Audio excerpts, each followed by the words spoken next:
Good morning. We are going to start here right at 9 o'clock. Thank you for joining today.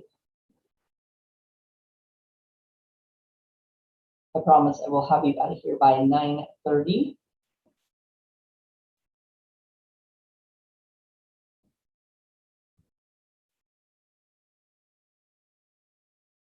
I'm Andy Costello, commercial real estate broker. Thank you again for being here this morning. My contact information will be at the end of the presentation. I will do my best to answer questions via the chat and at the end of the meeting, but if we run out of time or you have a personal situation, please feel free to reach out to me by email or text or phone call, and we can talk about that offline. A little bit about me.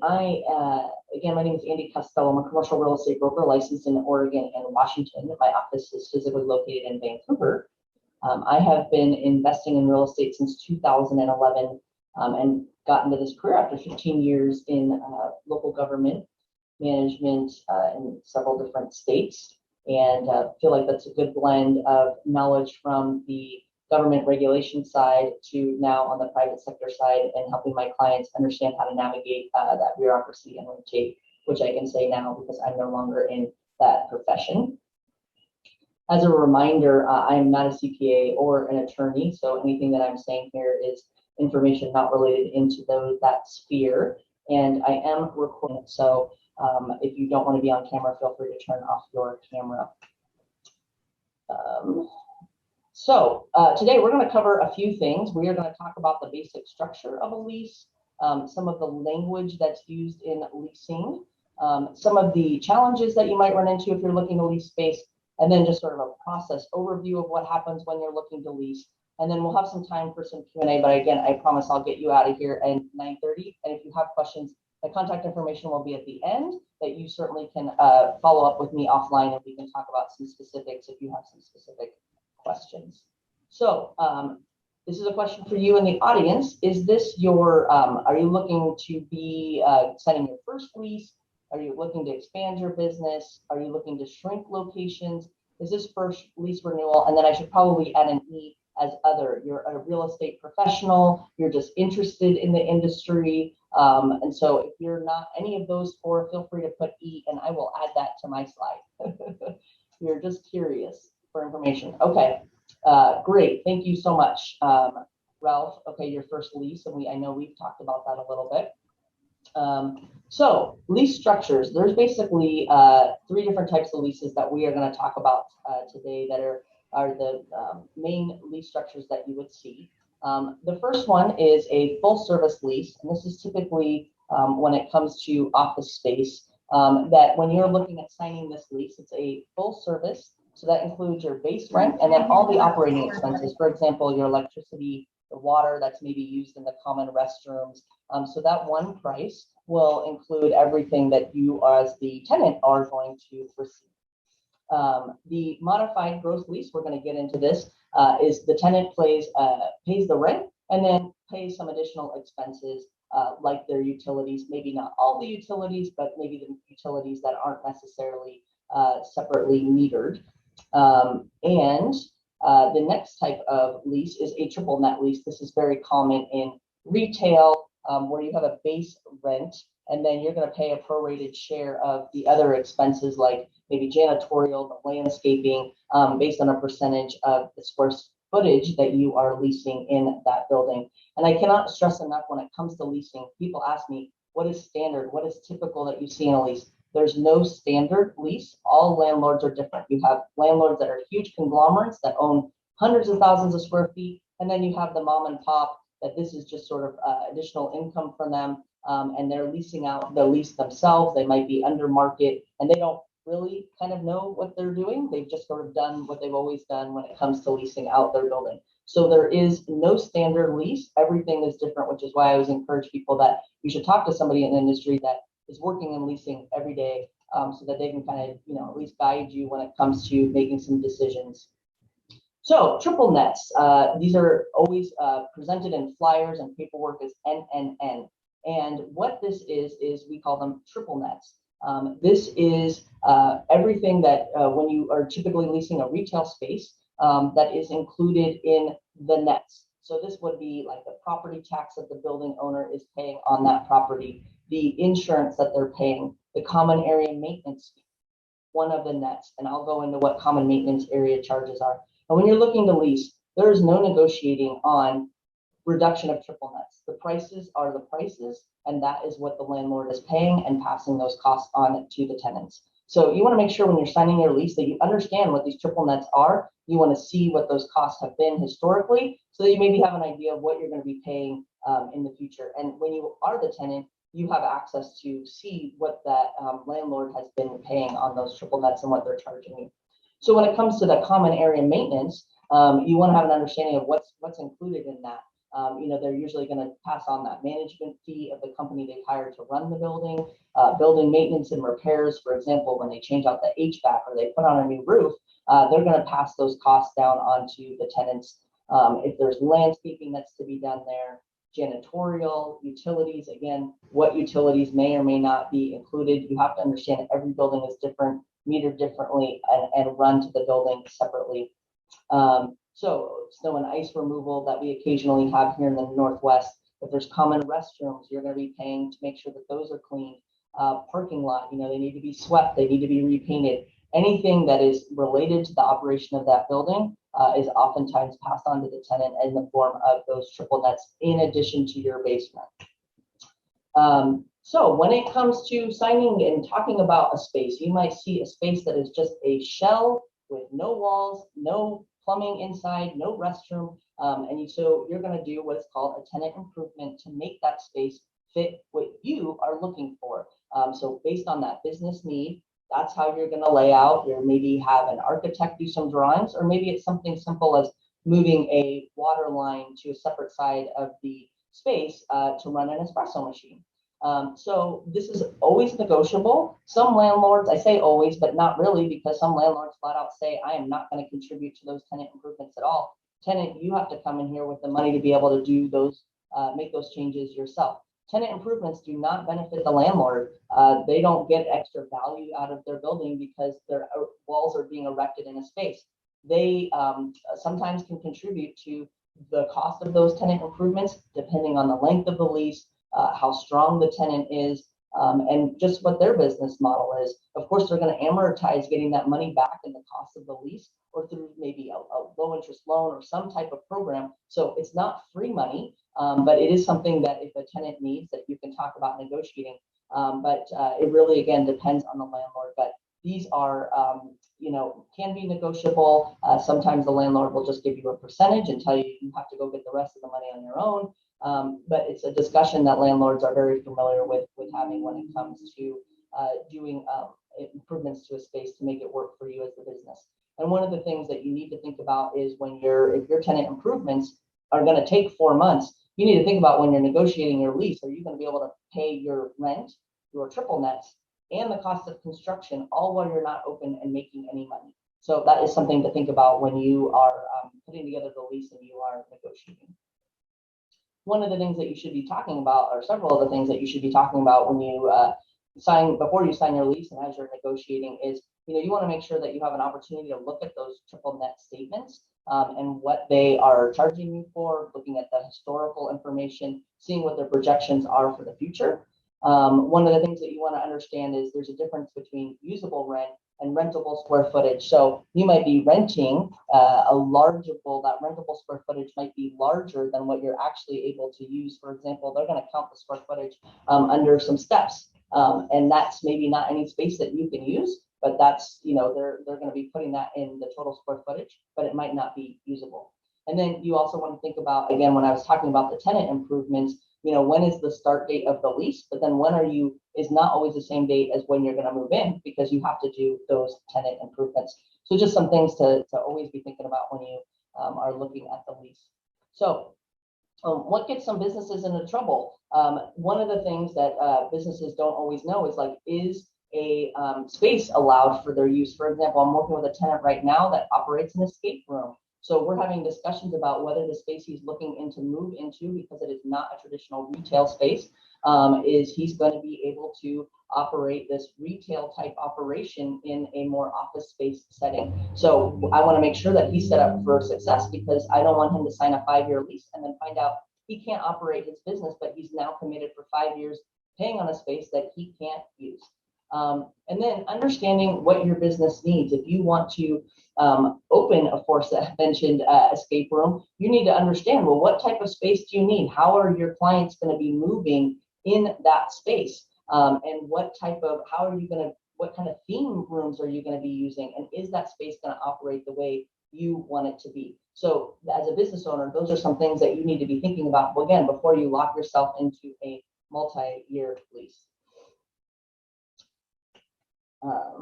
So what gets businesses into trouble? One of the biggest things that we see is the timing, again, of when you sign that lease, and you're thinking, I need to be open in 2 months, not realizing that negotiations take time. You do not see quick turnaround times typically on leases, responses. Other landlords are operating businesses. They're working with brokers that have other clients. So you want to make sure that you're allowing for plenty of time, and you're not saying, I need to be in a space in 30 days. Most likely, unless it's a really small space, that's going to be nearly impossible to do. And if you're going to be doing your tenant improvements, you're going to need to allow time for those drawings, to pull the permits, and then to get the contractors lined up to do the actual tenant improvements. And then obviously you need time to move in, to set up, to get your business operating and figuring out that flow before you're actually opening your doors and, again, earning any money. And then when it comes to renewals, you need to be thinking about, if you have a renewal in your lease, is that a place you want to stay? And then you need to back into that time frame. If your lease is up in a year, you need to start thinking about, well, if I think I'm going to move, I need to now go identify the space and start that process all over. So I always encourage people, do not wait to the last minute. I have a client that reached out to me July 1st. Her lease is up July 30th. And I really haven't been able to help her because the one space she wanted to look at, the broker was on vacation for a week. And so that doesn't sound like a lot of time, but then by the time he got back, we're trying to figure out to get her in there. And 30 days in commercial real estate is just not a whole lot of time. So make sure you always can have more time is better than less time. So one of the things that you need to also think about is everything always costs more money than you think it should. And especially with construction costs right now and the cost of lumber and all of the raw materials, if you need to do improvements, again, everything just takes more money than you think it should or than it will. Moving costs, those ongoing costs of being in that space. So some things to think about when you are going into a negotiation with a landlord is who has the leverage. And honestly, typically it is the landlord, at least in this market. Even during COVID, the landlords, I tell people, they have deeper pockets than most of us. So more money means more leverage. And so really trying to understand that when you go into a negotiation, yes, there is some leeway, but oftentimes people will drive by and say, Andy, I really like that space. I want to go lease it. And it's like, but the landlord might not have it on the market. They might be doing something else. And again, they don't have to lease any of their space to anybody. That they really, if they have a business plan and trying to figure out what they're doing with that space, or maybe they're getting it ready for redevelopment, a building can sit vacant for 2-5 years while they're working on a plan to do something with that building. Again, thinking about what your time frame is, making sure you're allowing plenty of time to get that lease figured out, sorted out, so that you can get your business open. During COVID, unfortunately, we saw a lot of businesses close. Does your lease allow you to sublease that space? So you close your business, you still are obligated to make those rent payments. You are signing a personal guarantee to that landlord that you will make those payments for 5 years. And so when you move into a space, you want to make sure that if for some reason, unforeseen reason, you have to close your business, is there a way that you might be able to find another tenant to move in there and take over those lease payments? Not always. A lot of times, sometimes that doesn't happen. You can't find another tenant, but again, you're still obligated to to make those payments on that lease. And so again, making sure that you're reading the lease before you sign it is absolutely critical. You can't necessarily just rely on your broker to tell you the high level things that are in the lease. You need to understand what you are on the hook for and what you are going to be paying. Because again, you are signing a personal guarantee that you're going to make those payments. And then also understanding how the triple net billing is going to work. Is it month to month, quarterly? Are they, how is that going to work? And the landlord can provide estimates for what those triple net charges are going to be. But at the end of the year, if it's short or they've charged too much, if they're short, they're still going to require you to make up that shortfall. And if you're over, they'll typically apply it to your future triple net payments. So you really just need to understand what you're signing, and I cannot emphasize that enough. So in the chat, if you could put what type of space you're looking to lease or what you think you might be interested in, retail, restaurant space, office space, industrial warehouse. If you are looking, that would be helpful just so I have an understanding. So let's see, Cheryl, you messaged me here while people are putting in the chat. When we get a date to move into our new building, when should we put our current building up available for lease? I would say you almost cannot plan enough time to get a building up for lease. Just because it becomes for lease doesn't mean that you always have a tenant that's just immediately ready to move in. Some buildings can be for lease, again, for 90 days, 100 days, a year, 180 days. It really just depends on the type of building and of course the lease rate. But buildings or spaces for lease can be on the market for a while. So I always tell people you can almost never get it available on the market for lease, because also when it gets advertised, it can be advertised that it's not available for move-in until X date. So people know that schedule ahead of time. So that is something to put in there. So Ralph, you're going to look at opening a dance studio, Rashid, retail, and office. Great. And then Annie, you're leasing already. Okay, thank you. I appreciate you putting your comments in the chat there. So another question that gets asked a lot is, how do I actually calculate what the rent is when it comes to leasing? When in our world, we tell people it's $20 a square foot triple net. And so what that means is it's $20 a square foot per year. You just have to do a little bit of math. So you're going to take that $20 a square foot. If you had a 1,200 square foot space, you're going to do the math. That's your annual base rent, what you're going to pay all year long. And then you just need to do a little bit more math to divide what your monthly base rent is going to be. And for a triple net, that's just what you're going to pay for the lease space. That's not including your triple nets. So that does not include triple nets. Sometimes those triple nets can almost be, half of what you're paying for rent. But again, it just depends on what the costs are to operate that building. So you just want to make sure that you understand what those are. So again, it's the same math formula when it comes to calculating those triple nets. So if that same space, the triple nets are $2.50 a square foot, you're going to multiply that by the square feet of the space that you're going to lease. So that's $3,000 you're going to pay in triple nets, and then you're going to divide that by 12. So your rent here, if you're just kind of looking at what your budget is, you're going to spend $2,000 a month on rent, and then your triple nets are going to be, let's see my math there, is $250. And so for your budget, you're going to be budgeting $2,250 a month for what you're going to be spending on your rent and your triple nets. So we use a lot of language. It just requires a little bit of math to calculate your monthly rate. So my landlord just sent me my standard lease agreement. Can I just sign it? No, you need to read what you're signing. Every lease is different.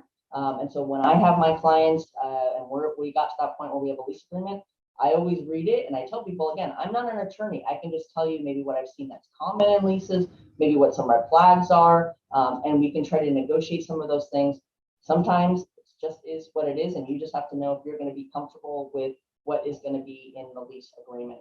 So always make sure you're reading the fine print. This is a time that you really want to make sure you're understanding what you're signing.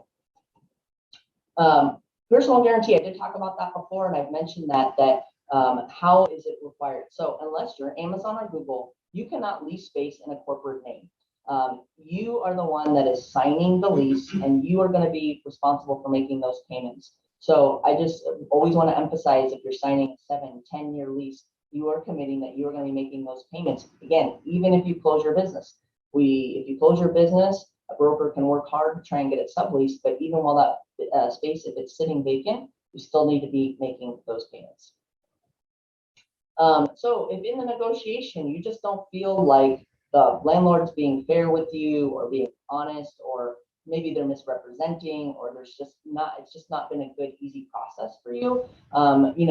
I always tell people things don't get better. It's kind of like when you start dating with somebody. I mean, if it's not good in the beginning, it's probably not going to get better. So you are dating your landlord. while you are looking at space. And so while you're going through that process, if you just don't feel like you're having a good, honest negotiation with the landlord, and you're not necessarily dealing directly with the landlord, you're dealing maybe with your broker and then the landlord's broker, but you just don't feel like that dynamic is going to be good, it's not going to get any better. I was helping a client. She was trying to figure out if she should release the space or move somewhere else. She asked me to go meet with her landlord because he wasn't represented, and she asked him to make some improvements. Could we just paint these white walls like a light color? Could you look at updating the bathroom? And she was willing to lease even more space than she was. The landlord in a couple of weeks came back, he kind of showed her what he was going to do, but wasn't willing to paint the walls or kind of, in my opinion, do some very basic things to just sort of upgrade the space. So she decided to move out. So you just need to understand while you're negotiating, how's that going to work? If it's not certain out well then it's probably not going to get any better. So questions about what types of businesses are a triple net, what is a modified gross or full service lease. So a triple net is typically a retail space. So if you're walking around and you see, store frontage, they are typically paying a base lease rent along with those triple nets. A modified gross can sometimes be retail, but is often like an office building, again, where you're paying for some space for some of the utilities, but not all of them. And then full service is also typically an office space type where all of your expenses are going to be included.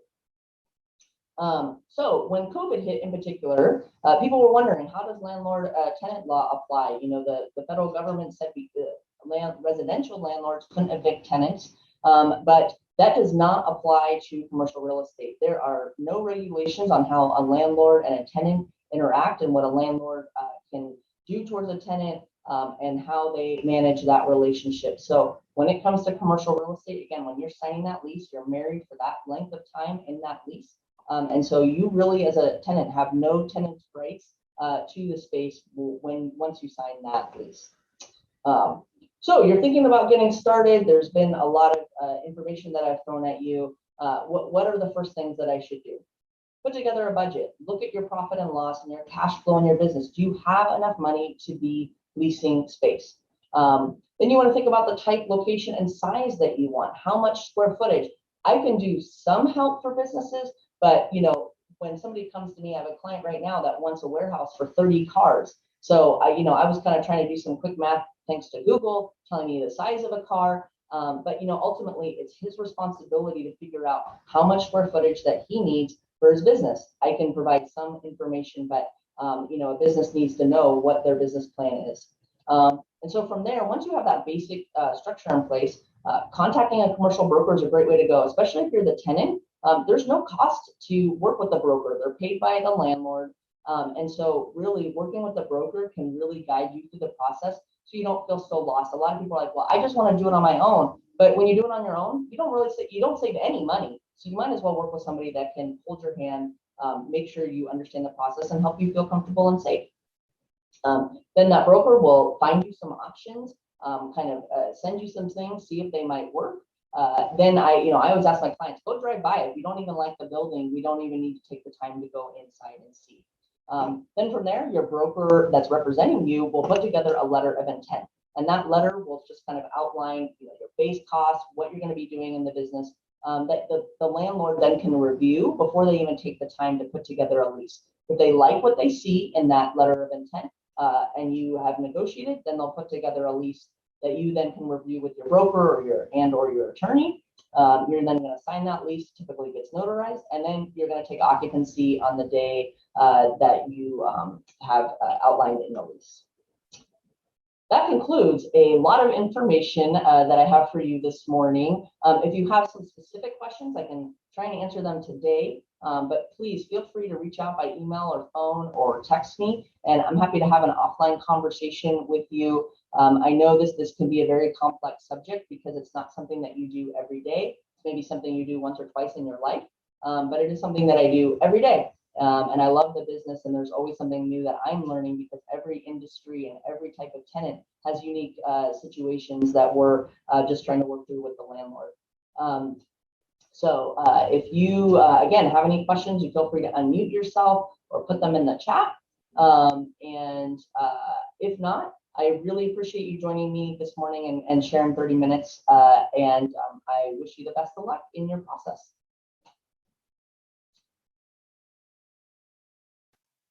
And I'm just going to hang out here in case anybody does want to chat. And if not, please just feel free to log off. Andy, this is Cheryl. Yes. I'm going to definitely call you. We have a property that we need to get listed lease for space. Okay. So I took a screenshot and I'll contact you later. Great. Thanks, Cheryl. I appreciate it. Thanks for the information. You're welcome. My pleasure. Thanks for joining this morning. Thanks, Andy. Thank you. Thanks, Peggy. Bye. Ralph, you asked if there's a lot of space available, and I think if you are with your dance studio and your retail space, it depends again on the size of space. Finding larger square footage to lease in a retail setting can be a little bit difficult because typically retail space is a little bit smaller. But it really just depends on where you're looking. COVID didn't really hit the commercial real estate market as hard as in the Portland metro areas. I think maybe it has hit in some other communities just because our percentage of office space is not like New York City where we're mostly high-rise office space. Certainly in markets that are office space heavy it did, but we're already starting to see some of that come back. And personally, I think in 5 years, all these companies that have said you can work from home are going to bring their employees back, because I personally do not believe that that is a sustainable business model unless you're coding or doing some bookkeeping or accounting that doesn't require talking to people. But businesses that require conversation and eye contact and on-the-job training are just things that people need to do in person, and no Slack channel is going to replace that. So again, it really just depends on the type of space that you're looking for. And the more specific you can be, like I want to be in Salmon Creek and I want 1,500 square feet and this is my budget, the more narrowed down you get, the harder it can be sometimes to find that space. So sometimes broad criteria is great. And that opens up a lot of doors, sometimes too many, and then we have to sort of narrow it down. So again, it really just depends on what you're looking for. Fees. When you're talking about fees, are you talking about brokerage fees or are you talking about leasing fees, Ralph?